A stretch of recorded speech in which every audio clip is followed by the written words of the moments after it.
I just spilled water on my shirt, so I'm trying to hide that. But hi, welcome to my little corner of the interweb. My name is Lamaria Aminah, and most people just call me Mar or Mars. So whatever you prefer.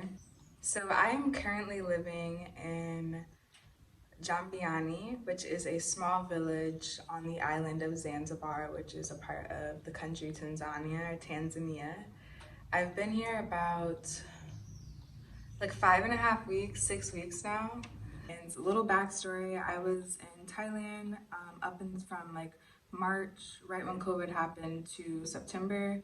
Thailand gave most tourists an amnesty visa, which lasted for 6 months. And then at the 6 month period, which was in September, tourists either had to convert their visa over to like an education visa, business visa, or get out. It was a lengthy process, it was expensive, so we decided to get out. My older brother, was living in Serbia. He went to Kenya and then came here. And he was like, "You guys would love it. I know people, I'll hook you up, blah, blah, blah, blah, blah." So we really didn't know anything about Zanzibar other than a photo that I had seen on Instagram a few years ago. But Tanzania was always on my list of places I wanted to travel, so it just came at an unexpected time. But I am so just happy to be here. We have had quite the experience. It's been just a roller coaster. I feel like Thailand, I adjusted really quickly and didn't feel that out of the ordinary for me. But here it has been a very different experience. I have felt very overwhelmed, it's just been a deep challenge. I feel like I've grown so much in the last 6 weeks that I've lived here. And we have a 3 month visa, so we will be here for 3 months. But we are going to be leaving this island next week. So this conversation is just about Zanzibar, and then next week I'll be headed to the mainland. So I'll make another video about different places that I visit in the mainland before heading out of Tanzania altogether. So I figured we could just talk quickly about just the pros and cons of living in Tanzania. If you are interested in moving here to Zanzibar, I definitely suggest visiting and exploring this place. It is so beautiful, and honestly just blew me away. And I had never expected and never knew that there were like white sand beaches and crystal clear waters on the coast of Africa. I did not know that. Our media does such a good job of presenting the single story of the African experience. So coming here, I was just blown away. I couldn't believe that I was in Africa. But I don't know if I could live here long term. Some people love it, some people do not like it. For me, there's things that I love, and then there's things that I'm like, I don't think I could deal with this forever. So let's talk about it, right? I think I'm gonna jump back from pros to cons. Hopefully that's cool. So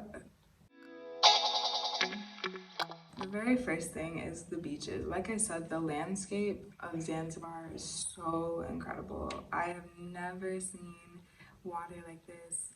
I've never seen a tide move in the way that the tide here moves. It goes so far out, and people go out and collect sea moss, and it's these beautiful women in these beautiful kitenge and like fabrics.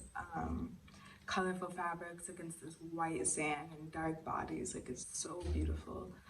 So if you come to Tanzania, you gotta check out Zanzibar for the beaches. So the first con that I have is the hustle nature. The constant hustle and negotiation of prices and people trying to sell you things and trying to make a living can be very overwhelming and very obnoxious. I am trying to come have this experience through the lens that people are struggling and they need money and they're just trying to make a living, trying to feed their families, trying to eat. So I'm trying not to get annoyed or overwhelmed by it and just supporting when I can, saying no when I can't. Just yesterday, we're, eating lunch. Somebody joins us. We end up buying their food for them, which is no problem. And then we're trying to eat our lunch, and then somebody comes over and has a bag and is trying to sell us stuff and lays out this whole blanket and just this constant. Like, you can't go anywhere. Like, you think you're making a friend, and then bam, will you buy this? Will you buy this? Will you buy this? And it's like it's a lot of negotiation. So if they say you want to buy, I don't know, some earrings, these earrings, right? They're gonna be like $10, and then the key is to be like $5, and then you negotiate between 10 to 5. But you go half of what they say, and then you can kind of get like, it just depends how good you are at negotiating. But it can just really be overwhelming and just obnoxious. Like, when I'm out, I don't always want to be telling people no, and it's kind of not like a no. It's gonna be like, come on, Dada, sister, please look at my thing, look at my thing. Please shop in my shop. Shop, it's just this constant, and no is not really an answer that's accepted. So sometimes I'm just like, leave me alone, leave me alone. Please don't talk to me, So I feel like it can kind of make you a little like harsh or mean, but I'm definitely learning, which is a quality I really need to learn, is assertiveness and just being direct and assertive about my stance on what's happening. So the second pro would be the rich culture. It is such rich culture. Like, just coming here to Africa. I've been to Africa before. I've been to Ghana, but that's the only other country I've been in Africa, and it was a few years ago. But so Dada in Swahili is sister and Kaka is brother. So I feel like there's this incredibly rich Dada, Kaka, sister, brother culture where everybody's your brother, everybody's your sister.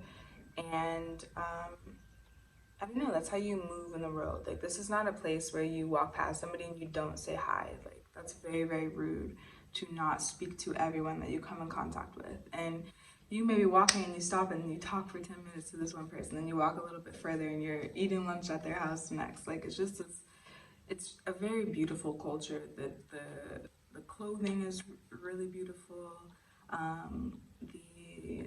The language, the dance, the party scene is really big here. People love to dance. There's amazing dance moves. Yeah, there's just an immense amount of culture and excitement in the life, in the daily life that I really like. The second con is definitely the mosquitoes. In Thailand, the mosquitoes were huge and you could hear them. So, like, they freaked me out, but I could hear them and I could run or kill them or whatever. Here, these mosquitoes are so tiny, you cannot hear them, you cannot see them. So you could be sitting somewhere and you get like 10 bites because you had no chance at fighting back. So that part is just, it's really annoying. Like, I'm covered in bites. I don't know if you can see, but bite. Like, I'm just a bunch of bites there. Like, I'm always covered in bites. There are diseases, obviously. We don't have to take malaria here where we're at. And it seems like no repellent works here. Like, the repellent that we use in Thailand that did work does not work here. So, yeah, it's just, I mean, it's doable, it's fine, but it's annoying. That's all. The third thing I love, which I feel like I just touched on this, but maybe I can extend it, is just the karibu. Karibu is welcome, or you are welcome. That is a huge part of this culture. Everybody is welcome, and especially being from that diaspora, being a Black American, we are very welcome and very wanted here.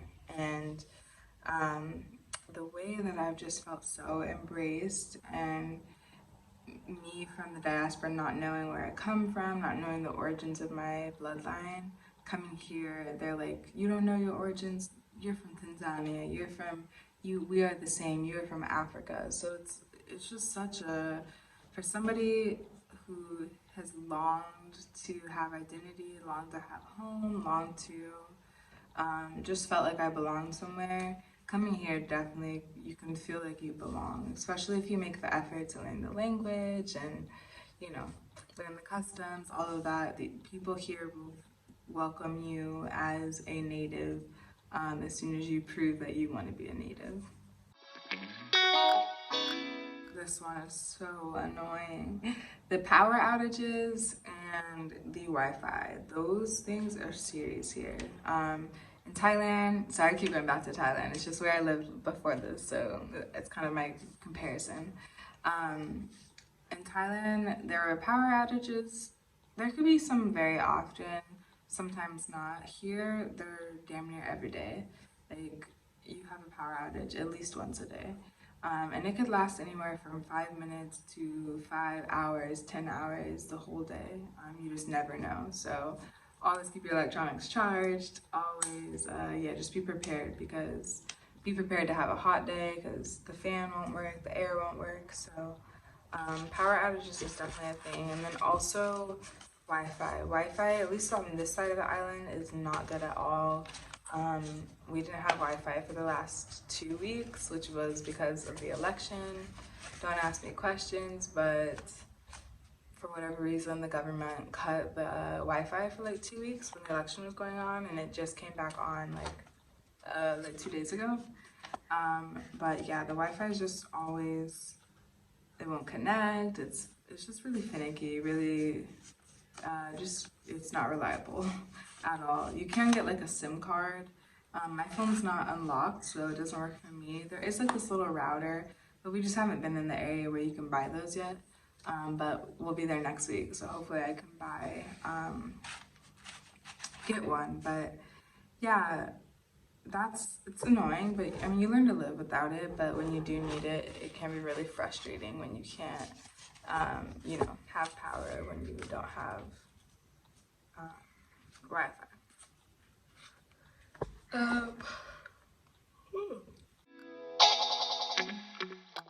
The last pro on my pros list is the Hakuna Matata mindset. So people really say Hakuna Matata here all the time, every day. When we first got here and I heard that, I was just like, what? My whole childhood wrapped into a sentence. But Hakuna Matata, no worries, no problem, is really a big way of life here. And I just really appreciate it. People don't have much. So many people have so little, but they're still like, no problem, no worries. Like, here we are free, here we are happy. So it just seems like people really have this positive outlook, even when life is hard, even when they're like struggling. I feel like because the culture is so rich that people lean on each other. And I don't know, it's just, when I was living in Denver, nobody was saying there's no problem. Like, it was always a problem, and you could just see the suffering. And even amidst the suffering here, you can still see that people are like choosing to see that it's sunny out, that there's a beautiful beach, that there's a party, like there's just something to be happy for. So it definitely rubs off on you to just live in this like gratitude mindset. And it's just really pleasant, especially having the whole, like, everybody that you meet is gonna say Hakuna Matata, no problem, no worry. So it's a very, it's just a beautiful cultural mindset to have. And definitely when I find a home and settle down, I want that Hakuna Matata feel. Like, worry for what? What is it gonna solve? It's not gonna bring you more money or feed you or make you prettier. Like, what are you worrying for, And then our last cons on the con list is the extreme poverty. There is very, very extreme poverty here, and there's a lot of things that are happening that are a result of this poverty, and it's just really devastating to see. I've talked to a lot of people, I'm witnessing it myself. A lot of rich Europeans are coming to this island and buying up all of the prime spots for very cheap and then building it up, and people are making $3 a day here, $4 a day here. and most people are living in what's essentially a box made of rocks. I said rocks. A box made of rocks. It's very sad. It's very hard to be around that every single day. Once you peep it, you can't not see the poverty. It's everywhere. And another thing, this is like in the same box, I guess we have one more con, is that there's a lot of older white men taking advantage of, and you know, younger, very, very young girls giving themselves to these men in order to better their lives. And it's just really disturbing to see. It's really heartbreaking to see. And it's everywhere. Like, you will see this 60, 70-year-old man with a like 20-year-old girl, 18-year-old girl. So that it can just be like very off-putting and just hurts my stomach and hurts my heart. But we won't end on that one because that's no way to end it. But